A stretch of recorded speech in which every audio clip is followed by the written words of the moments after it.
The S&P and the NASDAQ also higher on the day today. Doug Flynn joins us, certified financial planner, co-founder at Flynn Zito Capital Management. Couple things here, Doug. I want to start actually with trade deficit figures, which said, well, okay, that's not very exciting. But there's a good headline in this, I think, at least. So you look at trade. First time in 2 decades, the U.S. buying more from Mexico than China. So things changing here. What do you take away from that? Yes, and Mexico and actually Canada are about 15% of our total trade each, so it's about 31% between the two of them. China's down to about 11% of our total trade. The big issue is that about 75% of that trade with China is us importing versus exporting.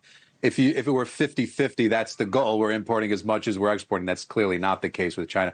It is a little closer with Mexico at 60% and Canada is like 54%. So I think we've definitely shifted away from China, and that's some of the risk over there. Is that there are other places where we can source our goods, and it looks like we're doing that. Yeah, it does look like we're doing that. We'd heard about it, now we're seeing it in these numbers from last year. Let's shift over to the media industry for just a moment for a couple of things. You probably saw that news. We'll talk about it in a second about the sports streaming service that a lot of people are talking about. But Disney, which is part of that, through ESPN, just came out with earnings.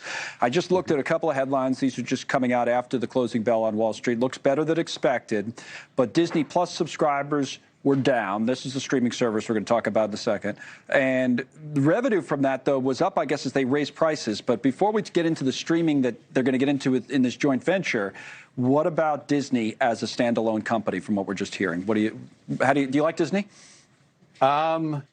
It's okay. I mean, $10,000 invested in that stock 5 years ago would have you at 8,800 today. So it's no, you can say no. You don't have to. If I say, he's like, well, not really. I mean, here's the thing. They got Iger back in. They're cutting the losses on the streaming, so that's a good thing. They just announced that they're going to get even further into gaming. They don't have any big blockbusters coming out for like 1.5 to 2 years. Because there's such a lead time on those. So it's going to still take a little while for them to really, really turn the corner. But this is good news. They're definitely moving it in the right direction. That kind of comes with Bill Iger, I think. And so, I don't love it. I think there are a lot of other opportunities while they figure this out. But it looks like they're turning in the right direction. You're too nice, Doug. They're okay, Disney. You know what? Now that you Bob Iger, that's right. Yeah, Bob Iger. Yeah, Bill, Bob. Yeah, you hate them so much you messed up his name.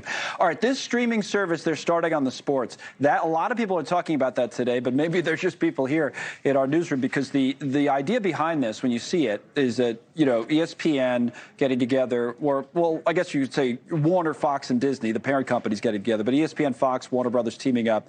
And so that's ESPN, all the ESPNs, all the Fox networks, TNT, where you have the NBA and all that, TBS. So they're all going to have this sports streaming service. And the question is whether that's going to kill cable TV as we know it. I guess we don't know what they're going to price it at, but what's your impression of it? I think this is about let's get your ESPN any way you want it. You're still going to be able to get it through your cable provider, your satellite provider. You could do it through the standalone app. You could do it through as part of the Disney Plus bundle. Now they're just trying to bundle with some other sports providers. But noticeably absent from this group are both NBC and Paramount. Yes. And they do stream live, NFL games. So even if you get this, you're not going to have the full package of everything that you probably want. And I think what this comes down to is, this may very well be priced at $45 or $50 a month is what I'm seeing when they haven't named it, nor have they priced it. But it may be hardcore sports people who want to kind of put it all in this one place is another way to get it. But I think if you're already getting it from the other places, it's not another thing that you need, for sure. Well, if you had like YouTube TV, say, you get most of this and more, NewsNation and all the other channels for like 70-ish. So you're saying they come under that at 40 or 50. But big picture, you don't think this is the big moment that kind of breaks up or kills cable TV as we know it? I think it's just the further splintering of everything. How does each person want to receive their channels, and what way do they want to receive them? Are they mostly sport? Right. It's like when you have your satellite or cable package, do you also subscribe to the extra sports package? Some people do, but not everybody does. But you can do that with this, but you're still not going to get the NBC and Paramount part of it. And maybe that comes later, but it's an interesting way to just keep trying to deliver more ways to get ESPN and those other networks in front of their people. Hey, each one of these can also still stream their own, their Hulu and their own sports programs their own way. This is just another way that they can also stream it as part of grouping, and maybe that will work a little bit more.